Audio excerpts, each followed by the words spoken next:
நாங்கள் வந்து இது கவர்மெண்ட்டே வந்து பார்த்திங்கன்னா ஒரு ஃபோர்ஸ் பண்ணி ஜனங்களை வந்து தள்ளி இது கண்டிப்பாக கொடுத்தே ஆகணுன்ற கட்டாயத்தில் அதிகாரிகள் முதல்ல கொண்டு இங்கே வேலை செஞ்சாங்க.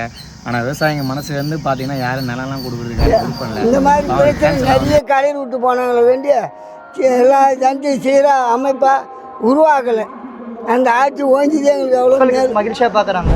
எனக்கு சந்தோஷம் தான் நான் விஜய் அண்ணா, ரொம்ப சந்தோஷம் எனக்கு அண்ணா. ரொம்ப நன்றிண்ணா, இந்த மாதிரி பண்ணதுக்கு ரொம்ப நன்றி. உங்களை பார்க்கணுண்ணா, நீங்கள் வாங்க. எங்கள் இடத்த வந்து ஏர்போர்ட் வேணாம்னு சொன்னார். மறுபடியும் அந்த இடத்துல சிப்காட் எடுத்துவதில் எந்த பயனும் இல்லை. அதுக்கு ஏர்போர்ட்டே எடுத்துடலாம்.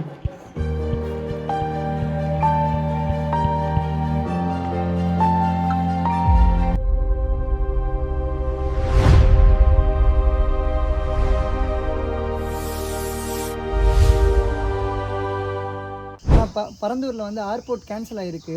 இதை மக்கள் எப்படி பார்க்குறாங்க? உண்மையிலேயே அது ரொம்ப வரவேற்கத்தக்கதுப்பா, தப்பே கிடையாது. இதுவும் நாங்கள் ரொம்ப நாளாக ஒரு கோரிக்கை தான். ஜனங்க வந்து இது கவர்மெண்ட்டே வந்து பார்த்திங்கன்னா ஒரு ஃபோர்ஸ் பண்ணி ஜனங்களை வந்து தள்ளி இது கண்டிப்பாக கொடுத்தே ஆகணுன்ற கட்டாயத்தில் அதிகாரிகள் முதல்ல கொண்டு இங்கே வேலை செஞ்சாங்க. ஆனால் விவசாயிங்க மனசுலேருந்து பார்த்திங்கன்னா யாரும் நிலம்லாம் கொடுக்குறதுக்கு யாருக்கும் விருப்பம் இல்லை. அது கேன்சலாக வந்து விஜய் சாருக்கு ரொம்ப நன்றி சொல்லணும் நாங்கள். அதுக்கப்புறம் பார்த்திங்கன்னா இங்கே நிறைய இடத்துல நீர்நிலையெல்லாம் தான் அழிக்கிறோம். வேறு எதுவும் இங்கே இடம்லாம் கிடையாது. மொத்தத்தில் வந்து 3500 ஏக்கரு இவங்க கண்ட்ரோல். அதாவது கவர்மெண்ட்டு நீ எதனா வச்சுக்கப்பா, நீ லேண்டு வச்சுக்கோ, லேண்டு எனக்கு வேணுன்ற மாதிரி ஒரு ஃபோர்ஸ் பண்ணி கவர்மெண்ட் வந்து இதை பண்ணியிருந்தாங்க மற்ற கவர்மெண்ட்டு. ஆனால் விஜய் சார் வந்து இப்போ கரெக்டாக வந்து வாக்குறுதி கொடுத்த மாதிரி இதை கண்டிப்பாக நிறுத்திட்டாரு. அது ரொம்ப நல்ல விஷயந்தான். ஐயா பரந்தூர் ஏர்போர்ட் வந்து ரத்து பண்ணியிருக்காங்க விஜய் ஆட்சியில். இதை நீங்கள் எப்படி பார்க்குறீங்க? மகிழ்ச்சியாக இருக்கா? நாகப்பட்டு கிராமம், என் பேர் மணிப்பிள்ளை. நாங்கள் இந்த ஏர்போர்ட்டு கேன்சல் வந்து ரொம்ப பெருமையாக நினைக்கிறோம். எங்களுக்கு ஏதாவது ஒரு கம்பெனி வந்தால் எல்லாம் போய் போய்ப்போம். இந்த ஏர்போர்ட் வந்தால் நாங்கள் அது உள்ளே போய் ஒன்றுமே பண்ண முடியாது. ஏர்போர்ட் வெளியே தட்டுவாங்க. எங்களுக்கு ஏர்போர்ட் வந்ததுன்னா ஒன்றும் பண்ண முடியாது. எதனா கம்பெனி வந்தால் நாங்கள் போய்ப்போம். ஏர்போர்ட் வராது எங்களுக்கு ரொம்ப மகிழ்ச்சி. ஐயா, ஒரு நீர்நிலைகளை அழிச்சு ஒரு ஏர்போர்ட் வரது எங்களுக்கு பிடிக்கல.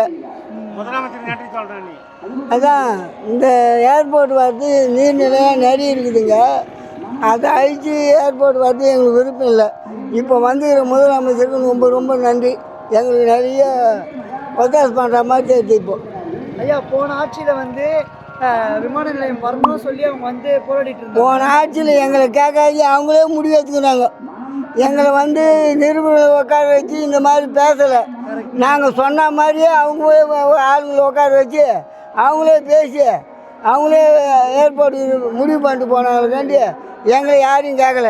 நாங்கள் வரவானான்னு தான் தயாராக பண்ணோம். தயாராக பண்ணி நிலச்சி வழிகாட்டாமல் தான் போடுவோம். ஒரு ஊரில் 1.5 லட்ச ரூபா, ஒரு ஊரில் 1 லட்ச ரூபா, எங்கள் ஊரில் 60,000, வெளியூரில் 40,000, இப்படி ஆளுக்கு பங்குட்டு எங்களுக்கு சரியான முறையில் அது நிர்வாகம் பண்ணலை.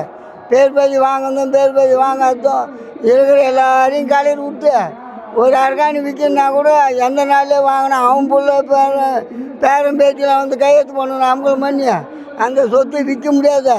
4 வயலையும் சந்தைகளை அலைய காமிச்சாங்களுக்கு வேண்டி ஒரு வயலையும் சீராக ஆக்கி அந்த நிலத்தை அவங்க வாங்கலை. இந்த மாதிரி பிரச்சனை நிறைய கலையில் விட்டு போனாங்களே வேண்டிய எல்லா ஜனத்தையும் சீராக அமைப்பாக உருவாக்கலை. அந்த ஆட்சி ஓஞ்சிதே எங்களுக்கு எவ்வளோ மேல். ஐயா, அதே மாதிரி இப்போ வந்து இந்த கோவில் திருவிழா வந்து 24 வருஷம் கழிச்சு நடக்குதுன்னு நாங்கள் கேள்விப்பட்டோம். இது வந்து ஏர்போர்ட் வர்றதுக்காக வந்து அந்த இதில் அவங்க வந்தால் ஓய்சுவாங்க மாதிரி நாங்கள் அறுக்க பண்ணோம்.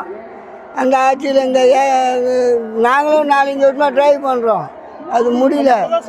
அது இப்போ தான் செட் ஆச்சு. ஆனால் ஏர்போர்ட் வரலைன்னா ரொம்ப சௌகரியம். எங்களுக்கு நிரந்தரமாக அந்த கோயில் நடந்த கட்டி தான் நாங்கள் அனுபவிப்போம். இந்த மாதிரி பெருமாள் கோயில் கட்டி எந்த ஊரில் போய் நாங்கள் இந்த மாதிரி கட்ட முடியும்.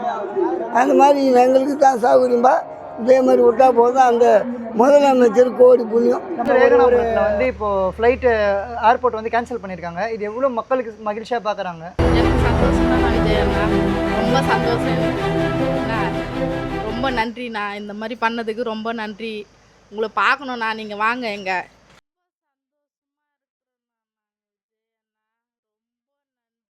பரந்தூரில் வந்து இப்போ ரத்து பண்ணியிருக்காரு முதலமைச்சர்.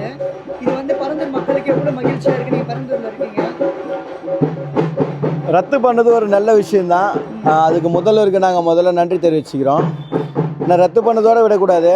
ஏன்னா இந்த இடத்துல வந்து இந்த 5 வருஷமாக அதிகாரிகளை வச்சு போலீஸ் எல்லாம் வச்சு நாங்கள் ரொம்ப சித்திரவதைகளை அனுபவிச்சுக்கிறோம். அதே மாதிரி எங்களுக்கு கொடுத்த நிவாரணம் முதல்ல ரொம்ப ரொம்ப கம்மியானது. எப்படின்னா இந்த பரந்தூரில் லொக்கேஷனை தவிர வெளியே அந்த பவுண்ட்ரிலேருந்து வெளியே போனால் 1.5 லட்ச ரூபா மார்க்கெட் வேல்யூ ரேட்டு. எங்களுக்கு கொடுத்தது வெறும் 60,000 ரூபா தான் கொடுத்துருக்காங்க. இந்த 60,000 ரூபாயில் இந்த காம்பன்சேஷன் வந்து ஒரு கரெக்டான காம்பன்சேஷன் கிடையாது. அதனால் முதல்வர் வந்து பெரிய மனசு பண்ணி இந்த நிலங்களை வந்து விவசாயிகளுக்கே திரும்ப கொடுக்கணும்.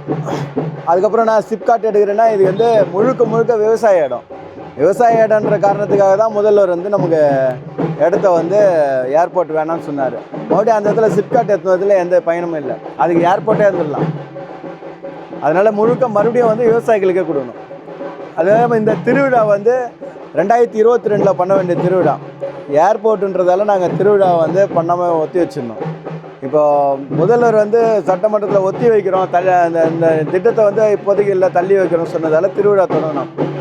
நேற்றுக்கு தான் எங்களுடைய திருவிழா முதல்ல ஸ்டார்ட் ஆச்சு. நேற்றுக்கே சட்டமன்றத்தில் ஒரு மாதிரி ஏர்போர்ட்டு கேன்சல் ஆயிடுச்சுன்ற அறிவிப்பும் வந்துருக்குது. அது வந்து எங்களுக்கு ரொம்ப மகிழ்ச்சியாக இருக்குது. நான் இது விவசாயிகளோட வெற்றியாக பார்க்குறீங்களா இல்லாட்டி ஒரு கவர்மெண்ட்டோட பாலிடிக்ஸாக பார்க்குறீங்களாண்ணா? இதில் பாலிடிக்ஸ் ஒன்றுமே கிடையாது. மக்கள் வந்து மக்களுடைய கஷ்டத்தை முதல்வர் உணர்ந்துருக்காரு. அதனால் வந்து இதை பண்ணியிருக்காரு. இதில் பாலிடிக்ஸ் ஒன்றுமே கிடையாது. இதில் திமுக ஆட்சி தான் பாலிடிக்ஸ் பண்ணிச்சு. திமுக அரசாங்கம் தான் இப்போவும் பாலிடிக்ஸ் பண்ணுறாங்களே கண்டு தாவேக அரசாங்கம் இந்த விஷயத்தில் பாலிடிக்ஸ் எதுவும் பண்ணல. இந்த விஷயத்தில் மக்களுக்கு தேவை என்ன, இந்த இடத்துல ஏர்போர்ட்டுக்கு உகந்த இடம் இது கிடையாது. ஏன்னா எப்படின்னா ஒரு நீதிபதி தலைமையில் ஒரு குழு அமைச்சு வந்து இங்கே இந்த இடத்த வந்து வேல்யூவேட் பண்ண சொல்கிறாங்க. அந்த அறிக்கையை கூட திமுக அரசாங்கம் கொடுக்கல. ஸோ அப்போனா முழுக்க முழுக்க உள்நோக்கத்தோடு தான் திமுக அரசாங்கம் இந்த இடத்த வந்து ஏர்போர்ட்டுன்னு அனௌன்ஸ் பண்ணிச்சு. முழுக்க முழுக்க உள்நோக்கம். அவங்களுடைய சொந்த விஷயங்களாக இருக்கலாம். ரியல் எஸ்டேட் பண்ணாங்க, அவங்க கட்சிக்காரங்க தான் ரியல் எஸ்டேட் பண்ணாங்க. அவங்க கட்சிக்காரங்க தான் இதை சுற்றி வந்து ஆயிரக்கணக்கான ஏக்கர் அவங்க வாங்கி போட்டுச்சுறாங்க. ஸோ அதனால் வந்து இதில் வந்து திமுக தான் வந்து பாலிடிக்ஸ் பண்ண கண்டு தாவேகா இந்த விஷயத்தில் பாலிடிக்ஸ் பண்ணல.